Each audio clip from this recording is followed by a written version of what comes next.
하나님, 무더운 여름을 보내고 있습니다. 힘겹게 밤을 지샌 분들이 많습니다. 여전히 뜨거운 대기가 이 새벽에도 우리를 괴롭히고 있습니다. 하나님, 무더운 날을 보내며 하나님께서 오늘도 우리의 건강을 지켜주시기를 기도합니다. 지치지 않게 하시고 짜증내지 않게 하시며 상한 음식 먹지 않게 하시고 몸도 마음도 잘 관리하게 하여 주시옵소서. 무더운 날이 있기에 곡식이 연걸어가고 뜨거운 태양이 있기에 과일들이 맛나게 익어감을 알고 있습니다. 무더위를 보내면서 우리의 인격도 멋지게 연글게 하시고 우리의 신앙도 더 든든히 세워져 가게 하여 주시옵소서. 흘러내리는 땀방울이 나를 살리는 건강한 신호임을 믿으며 기쁨으로 이 더위를 이겨나가게 하여 주시옵소서. 하나님, 오늘 일하는 귀한 날을 주셨습니다. 내가 할 수 있는 일이 무엇일까요? 오늘 내가 해야 할 일이 무엇일까요? 주님, 우리로 지혜롭게 하여 주시옵소서. 하나님께서 원하시는 한 가지 일을 오늘 행동으로 옮길 수 있기를 원합니다. 하나님께서 기뻐하실 만한 일을 오늘 우리가 실천하게 하여 주시옵소서. 그 일을 통해 우리가 축복의 통로가 되게 하시고 우리 자신도 기쁨을 누리게 하여 주시옵소서. 무더운 날씨이지만 우리가 만나야 할 사람들이 있습니다. 오늘의 모든 만남이 상쾌한 만남이 되게 하시고 생산적인 만남이 되게 하시며 하나님의 뜻을 이루어가는 복된 만남이 되게 하여 주시옵소서. 휴가 중인 성도님들도 많이 있습니다. 코로나 감염병으로부터 안전하게 지켜주시기를 원합니다. 혹시나 번아웃이나 탈진을 경험하고 있는 분들이 있다면 주님의 말씀 안에서 새 힘을 얻게 하시고 몸과 더불어 마음과 영혼에도 참된 안식과 평안을 허락하여 주시옵소서. 하나님, 소망의 모든 성도들과 이 땅의 모든 성도들을 위하여 기도합니다. 오늘도 힘겨운 시간을 살고 있는 분들이 있습니다. 삶의 의욕을 잃어버리고 절망하고 있는 이들이 있습니다. 오늘 이 새벽에도 더 이상 물러설 곳이 없는 마음으로 주님의 이름을 간절히 부르는 이들이 있습니다. 하나님, 불쌍히 여겨 주시옵소서. 연약한 마음 주님께서 붙잡아 주시옵소서. 주님의 손이 임하시면 그의 마음도 단단하여질 것을 믿습니다. 허물어져 내리는 그 마음 주님께서 강하게 다시 세워 주시옵소서. 자식을 보면서 애처로운 마음으로 바라보는 부모님들이 있습니다. 한없이 사랑하는 이지만 도저히 그를 도울 방법을 찾지 못하여 절망하고 좌절하는 이들, 부모님들을 주님께서 살펴보아 주시옵소서. 욕심도 모두 내려놓습니다. 그저 아이가 행복하게 살기만을 바라지만 이것조차 조마조마하여 마음을 놓을 수 없는 가엾은 부모님들의 마음을 주님 불쌍히 여겨 주시옵소서. 하나님, 더 기도하게 하시옵소서. 주님께만 소망을 두게 하시옵소서. 그리하여 주님께서 열어주시는 길을 보게 하시고 그 길을 걸으며 희망을 경험하게 하여 주시옵소서. 하나님, 사랑의 언약과 함께 축복 가운데 결혼하였는데 부부의 관계를 더 이상 지속할 수 없을 만큼 위기를 맞은 부부들이 있습니다. 서로에 대한 신뢰가 무너져 내려서 함께 살아갈 용기가 사라진 사람들이 있습니다. 자녀들을 생각하면 가슴이 무너져 내리고 앞으로 살아갈 길을 생각하면 더욱 암울한 느낌이 듭니다. 하나님, 어찌 해야 할지 두려움 속에서 하나님께 기도하는 젊은 부부들을 주님께서 긍휼히 여겨 주시옵소서. 섭섭했던 기억들을 주님께서 지워주시고 억울한 마음을 가라앉혀 주시옵소서. 상대방의 입장에서 다시 볼 수 있도록 마음과 생각의 폭을 넓혀 주시옵소서. 하나님께서 사랑으로 맺어주신 귀한 결혼이 파탄으로 치닫지 않게 하여 주시고 첫사랑의 신비가 다시 창조되게 하여 주시옵소서. 위기 속에서 하나님께 기도하는 부부들을 주님께서 불쌍히 여기시사 회복함의 기적을 사랑하신 주님께서 나타내 주시고 주님께서 역사하여 주시옵소서. 오늘 흉부 종양 제거 수술을 하는 장로님을 위해 기도합니다. 악성일 가능성도 높다고 하지만 입원 후 조용히 말씀을 묵상하며 하나님 은혜에 감사하며 수술대에 오르고자 합니다. 장로님의 마음에 평강을 더하여 주시고 깨끗하게 치료되고 회복되게 하여 주시옵소서.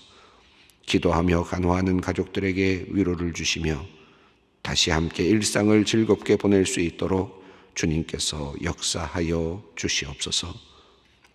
며칠 전 대장암이 발견되어 입원 중인 권사님을 위하여 기도합니다. 갑작스러운 일이라 두렵고 떨리지만 주님께서 깨끗하게 치료하여 주실 줄 믿습니다. 하나님이 나의 하나님이 되는 뜻깊은 시간이 되게 하시고 믿음이 더욱 단단해지는 귀한 성장의 시간이 되게 하여 주시옵소서.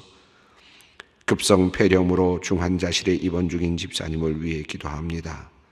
너무 급하게 진행이 되어 모두가 당황하였지만 이제 의식도 돌아오고 점차 회복도 되고 있어서 감사한 마음입니다. 놀란 가슴이 하나님을 신뢰하는 믿음으로 나아가게 하시니 감사합니다. 속히 일반 병실로 나오게 하여 주시고 또한 온전히 빠르게 회복되어 일상으로 돌아갈 수 있도록 주님 함께하여 주시옵소서. 이제 하나님의 말씀 앞에 섭니다. 말씀을 들을 때 오직 하나님께 집중하기를 원합니다. 오늘 해야 할 일, 삶의 문제들, 복잡한 감정들이 우리의 마음을 방해하지 않게 하여 주시옵소서. 오늘 들은 말씀이 우리에게 힘과 지혜와 위로가 되기를 소망합니다. 주님의 은혜를 간구합니다. 우리 주 예수 그리스도의 이름으로 기도드리옵나이다. 아멘.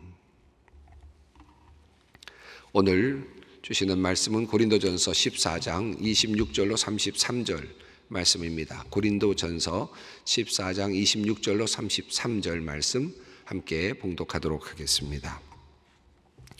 그런즉 형제들아 어찌할까? 너희가 모일 때에 각각 찬송시도 있으며 가르치는 말씀도 있으며 계시도 있으며 방언도 있으며 통역함도 있나니 모든 것을 덕을 세우기 위하여 하라.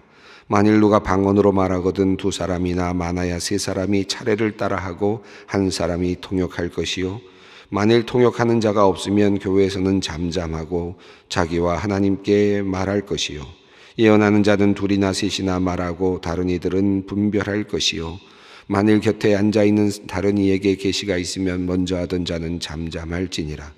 너희는 다 모든 사람으로 배우게 하고 모든 사람으로 권면을 받게 하기 위하여 하나씩 하나씩 예언할 수 있느니라. 예언하는 자들의 영은 예언하는 자들에게 제지를 받나니 하나님은 무질서의 하나님이 아니시요 오직 화평의 하나님이시니라. 아멘. 고린도전서 14장을 지금 읽어 내려가고 있습니다. 이 14장은 13장인 사랑의 은사장을 넘어서서 이제 사랑이라고 하는 그 은사를 바탕으로 해서 이제 신령한 것들을 사모하라라는 말씀으로 시작이 되었습니다. 특별히 14장 1절에서는 그 중에서도 예언을 사모하라라는 말씀을 했고 오늘 읽은 말씀 바로 앞에 있는 내용까지가 또 사실은 오늘 본문 말씀까지도 예언과 관련되어 있는 그런 내용으로 되어 있습니다. 14장 4절에서 방언은 자기 자신에게 유익하지만 자기 자신을 세우지만 그러나 예언은 교회를 세운다, 덕을 세운다라고 그렇게 이야기를 하면서 방언과 예언을 구별했고 또 방언보다는 예언의 우위성에 대해서 이야기를 했습니다. 그리고 더 나아가서 방언이 가지고 있는 그 뭐라 그럴까요? 부분적이라 그럴까요? 부족함에 대해서도 이야기를 했죠. 그래서 15절, 13절 말씀입니까? 방언을 방언을 하는 사람들은 통역하기를 위해서 기도하라라는 말씀을 덧붙여 주었습니다. 그러니까 방언은 예언보다 조금 낮은 위치에 있다라고 그렇게 이야기를 했고, 동시에 더 나아가서 방언은 통역을 통해서 보완되어야 된다라고 하는 이야기까지 했습니다. 그만큼 방언보다는 예언을 더 중요하게 그렇게 다루었습니다. 19절로 넘어가면서 깨달은 마음으로 5마디 하는 것이 깨닫지 못한 마음으로 수만 마디 하는 것보다 더 낫다. 그래서 깨달은 마음으로 또 깨닫게 하는 그런 것으로서의 예언의 우위성에 대해서 또 이야기를 했고, 24절과 25절, 26절, 그 25절까지, 24절로 25절까지 바로 오늘 보면 앞서 있는 내용은, 그래서 예언은 사람들을 구원할 수 있는 능력이 있다. 소통이 되기 때문에 그들이 그 말씀을 듣고 그들이 회심하게 되고, 그리고 하나님이 여기에 함께 계신다, 저러고도 함께 계신다라고 하는, 너희 가운데 계신다라고 하는 고백을 이끌어 내게 된다라는 말씀입니다. 그러니까 14장 1절부터 지금 25절까지 전체적으로 예언에 대한 이야기를 했다라고 볼 수 있겠습니다. 물론 비교를 방언과 함께 하고 있었죠. 그래서 예언이 얼마나 중요한지, 가장 기초적인 것이 그 예언이다. 가장 기본적인 것이 예언 활동이다라고 하는 말씀을 했습니다. 여기서 우리가 다시 한번 좀 짚고 넘어가야 할 것이, 그럼 예언이 뭐냐라는 것인데요. 예언이라고 하는 것은 미리 내다보고 미리 앞서 일어날, 뒤에 일어날 일을 미리 점치듯이 그렇게 말하는 그런 예언이 아니고, 여기서 말하는 것은 하나님께서 부탁하시는 말씀, 하나님께서 그에게 주시는 말씀을 그가 그대로 전하는 그런 의미이죠. 그래서 지금으로 말하면 설교에 해당된다고 할 수 있겠습니다. 지금은 우리가 뒤에도 말씀드리겠습니다만은 설교를 특별하게 훈련되고 특별하게 맡은 사람들이 이제 설교를 하게 되지만, 하고 있지만, 이 과거에는 이 설교가 모든 사람들에게 열려 있었고, 더 나아가서는 하나님의 은사로서 주어졌습니다. 오늘 본문이 그 이야기를 하고 있는데, 사실 여기서 말하는 것은 모든 사람들에게 열려져 있는 예언으로서의 가치를 이야기하고 있습니다. 그러니까 여기서 말하는 예언은 우리 지금 설교를 넘어서서 그 순간순간 하나님께서 계시함을 주셔서 그들의 입을 통해서 전달하게 하시는 하나님의 특별한 은사로서의 예언을 포함하고, 한 걸음 더 나아가서 모든 전도 활동들, 그러니까 밖으로 나아가서 안 믿는 사람들에게 전도하는 그런 것들까지도 연결되는, 그러니까 굉장히 폭이 넓은 의미의 그런 은사로서의 예언이라고 할 수 있겠습니다. 예배당 안에서 행하여질 때는 이게 예언이라는 표현으로 이렇게 나타나겠지만, 밖으로 나아갔을 때는 도리어 이것이 예언의 활동이 도리어 전도의 활동으로까지도 연결될 수 있는 그런 폭넓은 의미라고 할 수 있겠습니다.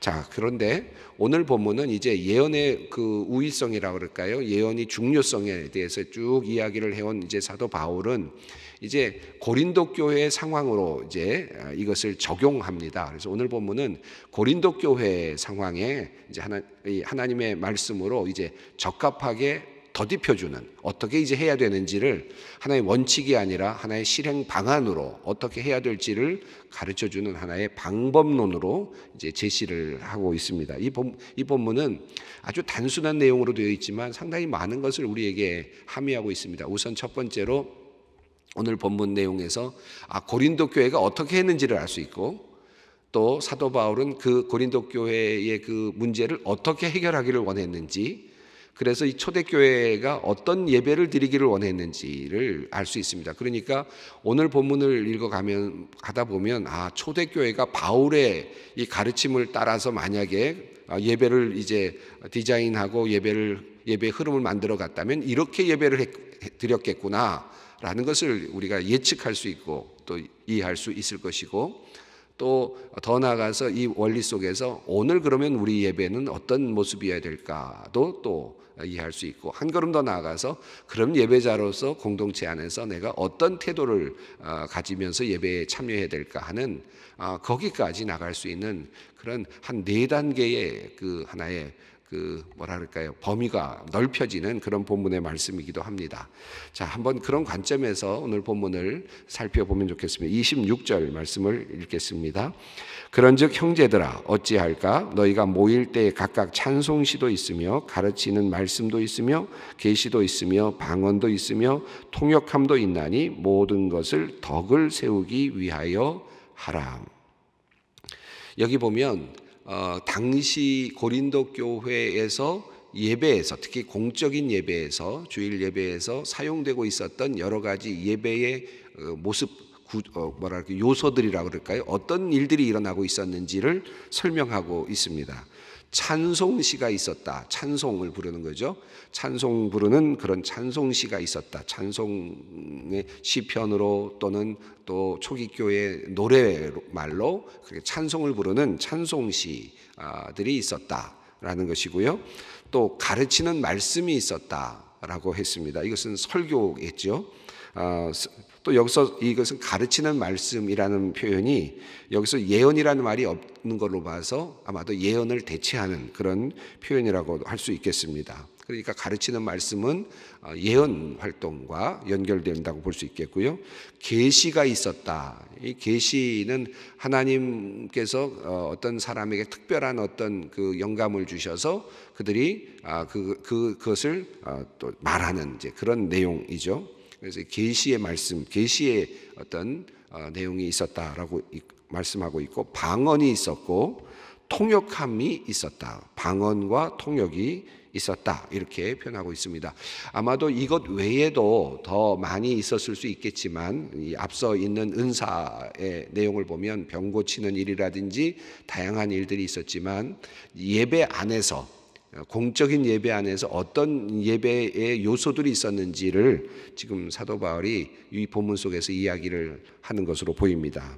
자, 그래서 찬송이 있고, 그리고 가르치는 말씀이 있고, 계시가 있고, 방언이 있고, 통역함이 있는 이런 형태가 초대교회의, 특히 고린도 교회의 예배였다라는 것이죠. 예배 요소였다라는 것입니다. 자, 그러면 그런데 이것을 하는데 이 모든 것들이 요소로 작용하고 예배를 드리고 있는데 여기에서 가장 중요한 것은 무엇인가?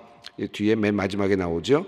통역함도 있나니 모든 것을 덕을 세우기 위하여 하라라고 그렇게 말씀했습니다. 여기서 덕을 세우다라는 표현이 계속 나오는데 의역이라고 보는 것이 더 좋을 것 같아요. 오이코도메라고 하는 그 표현이고, 판타프로스 오이코도멘 기네소라고 하는 말로 이제 되는 문장인데, 이게 무슨 말이냐면 모든 것들이 오이코도멘이 될 수 있게 하라라고 하는 건데, 이 오이코도메라고 하는 표현이 크게 한 2가지 의미로 말씀할 수 있겠습니다. 덕을 세우다라고 되어 있지만 덕을 빼도 됩니다. 다시 말하면 모든 것을 세우기 위하여, 그러니까 세운다라는 말은 여기서 그래서 교회를 세우기 위하여라는 말로 대체해도 전혀 무리가 없는 그런 말씀이고, 도리어 그게 더 가깝다고 생각이 듭니다.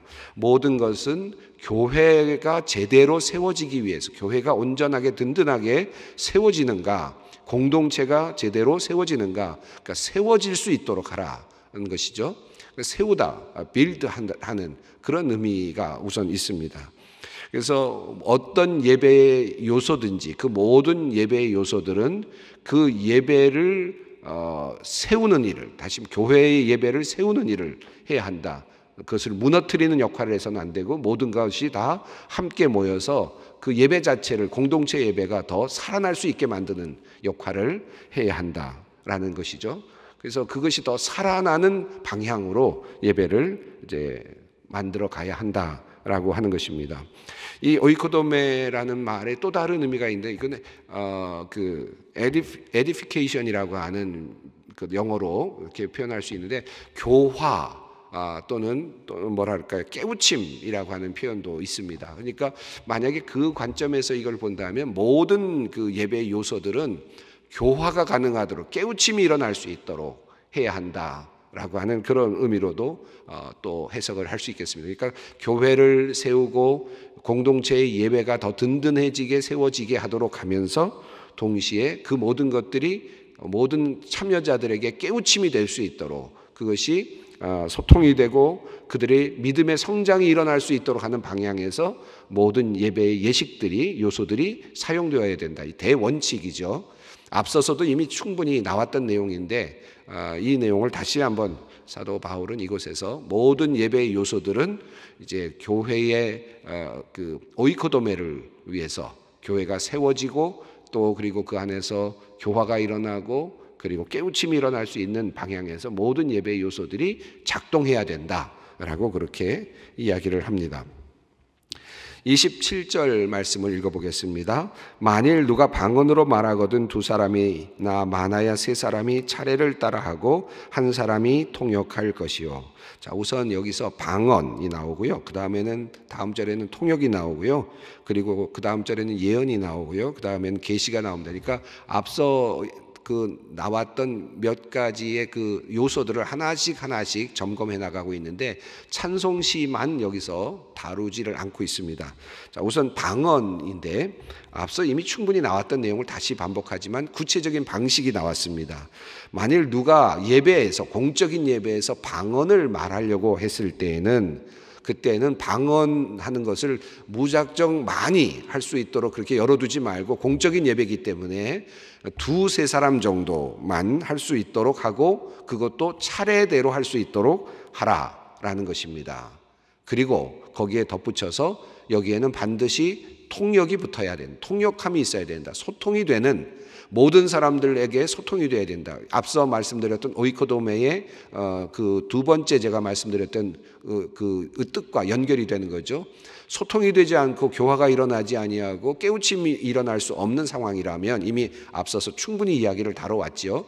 그것이 아니라면 방언은 의미가 없다는 것이죠. 그러니까 교화가 일어나지 못하는 것이라면 공적인 예배에서 자리가 없다라는 것입니다. 그래서 이 방언을 할 때는 두세 사람이 차례대로 한 사람씩 하되, 그러나 반드시 통역이 있어야 된다라는 것입니다.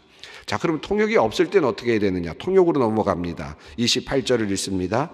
만일 통역하는 자가 없으면 교회에서는 잠잠하고 자기와 하나님께 말할 것이요. 통역하는 자가 없으면 이미 앞서 충분히 이야기 나눴지 않습니까?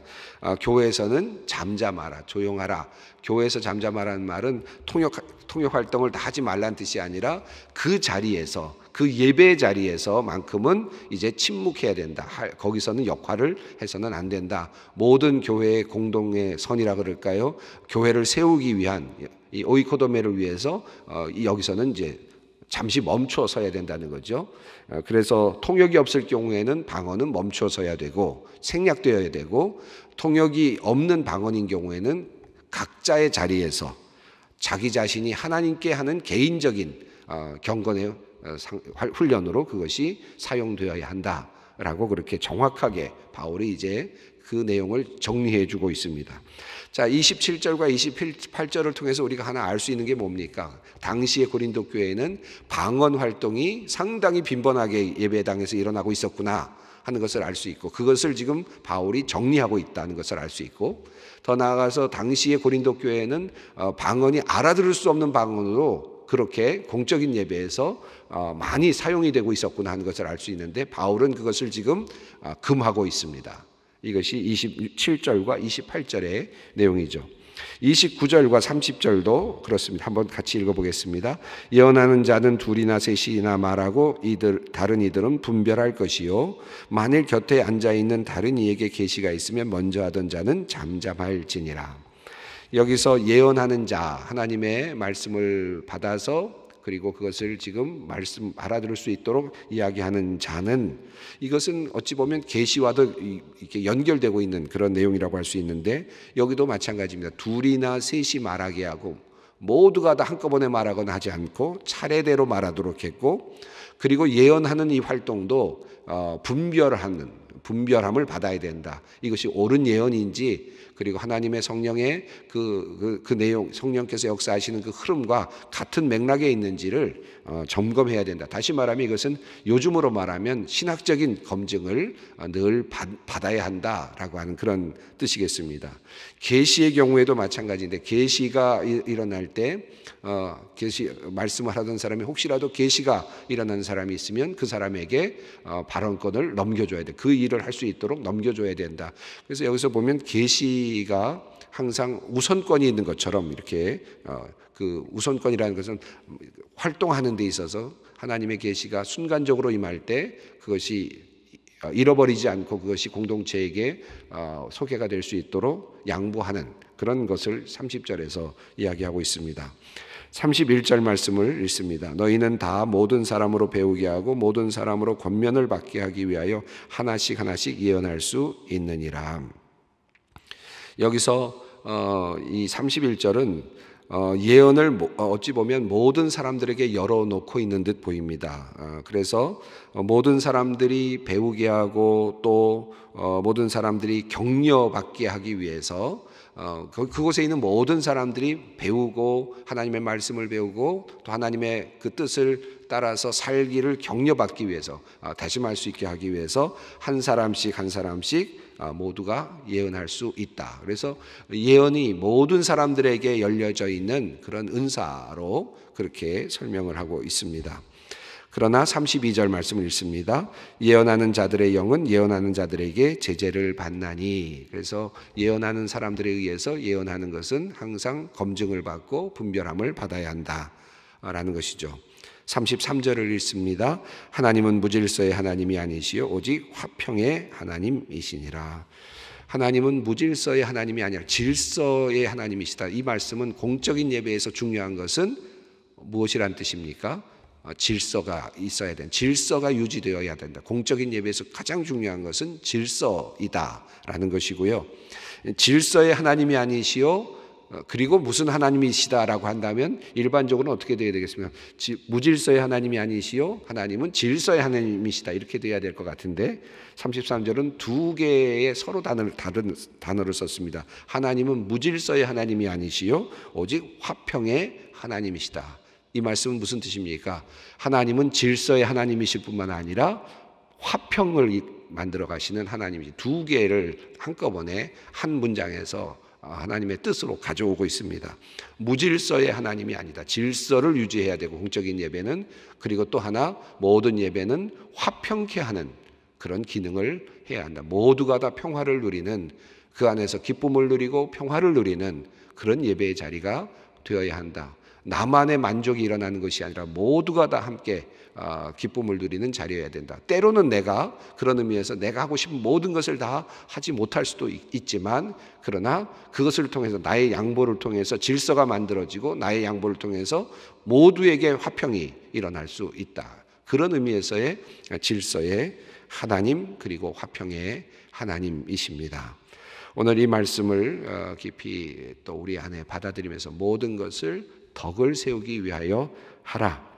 교회를 세우기 위하여, 그리고 또 이해를 깨우침을 얻기 위하여 하라. 우리 앞으로 우리 교회의 문제, 현대 교회의 문제, 또 개인의 어떤 적용의 문제는 내일 제가 조금 더 다루겠습니다만은 오늘 그것까지도 여러분께서 함께 묵상하시면서 기도의 자리로 나아갔으면 좋겠습니다. 함께 기도합니다. 하늘에 계신 우리 아버지, 아버지의 이름을 거룩하게 하시며 아버지의 나라가 오게 하시며 아버지의 뜻이 하늘에서와 같이 땅에서도 이루어지게 하소서. 오늘 우리에게 일용할 양식을 주시고 우리가 우리에게 잘못한 사람을 용서하여 준 것 같이 우리의 죄를 용서하여 주시고 우리를 시험에 빠지지 않게 하시고 악에서 구하소서. 나라와 권능과 영광이 영원히 아버지의 것입니다. 아멘.